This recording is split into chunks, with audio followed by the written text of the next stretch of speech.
ओशो की है किताब ध्यान और प्रेम। इसमें ओशो कहते हैं, एक मुसलमान खलीफा ने अलेक्जेंड्रिया पर हमला किया। अलेक्जेंड्रिया में उस समय दुनिया का सबसे बड़ा पुस्तकालय था। उस पुस्तकालय में इतनी किताबें थी कि कहते हैं उस पुस्तकालय के नष्ट होने से जितनी जगत की हानि हुई है और किसी चीज़ से नहीं हुई है। उस पुस्तकालय में इतने हस्तलिखित ग्रंथ थे कि आग लगा दी गई। खलीफा ने तो 6 महीने तक आग जली तब बुझी। उस पुस्तकालय में उन सभ्यताओं का सारा उल्लेख था जो खो गई हैं। अतलांतिस नाम के महाद्वीप का उल्लेख था जो सागर में डूब गया है।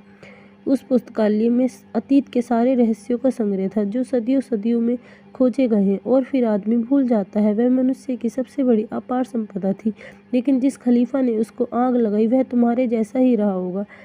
उसने एक हाथ में मशाल ली और एक हाथ में कुरान लिया और पुस्तकालय अध्यक्ष के पास जाकर कहा, मैं तुमसे यह पूछता हूँ कि तुम्हारे इस पुस्तकालय में जो है वह वही है जो कुरान में है। अगर तुम्हारा उत्तर हो कि हाँ वही है जो कुरान में है, तो मैं फिर इस पुस्तकालय की कोई ज़रूरत नहीं, कुरान ही काफ़ी है, तो मैं इसमें आग लगा दूंगा। और अगर तुम कहो कि इस पुस्तकालय में वह भी है जो कुरान में नहीं है, तो इस पुस्तकालय की तो बिल्कुल ही ज़रूरत नहीं, क्योंकि जो कुरान में नहीं है वह तो निश्चित ही गलत होगा।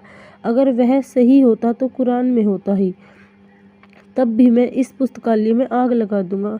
बोलो तुम क्या कहते हो, जरा सोचो। वह अध्यक्ष क्या कहे? 2 ही उत्तर संभव थे।